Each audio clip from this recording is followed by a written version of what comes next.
spontaneous nystagmus, all you're doing is saying, I'm just going to look at your eyes for a second. If you look over my shoulder, ideally there would not be a room full of people back here. It'd be like a white blank wall. So for all these tests, any kind of nystagmus, anything we learned today, you can get a false negative if the patient is fixating on something. If they're like intently staring at something, they can suppress it enough that they really have the nystagmus and you can't see it.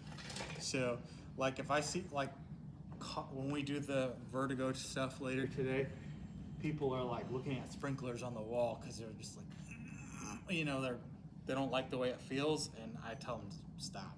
And if they don't, they can't do that, I'm throwing the goggles on them, the video goggles, because they'll be in complete darkness, they can't fixate.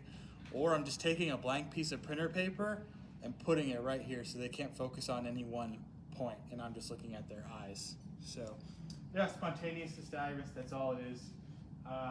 Gaze holding nystagmus.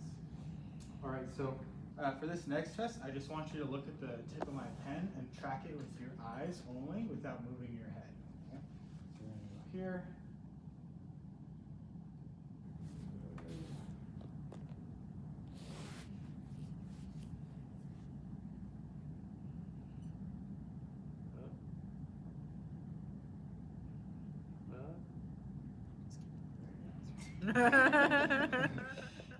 So one important thing that I didn't mention is you only want to go about 30 degrees off center with this one, because if you pull over here, you can get a false positive. You can get what's called rebound nystagmus. That's just their eye muscles like trying to strain to be all the way over here.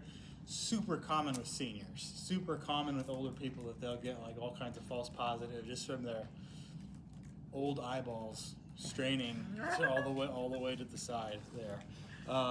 Another thing to make sure you're holding like bare minimum three seconds. So if you do like this,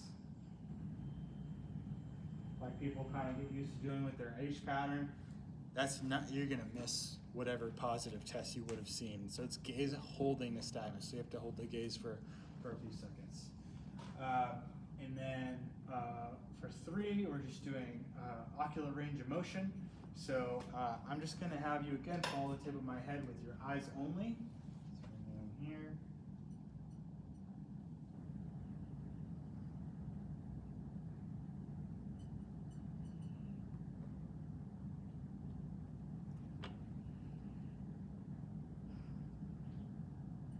Very good.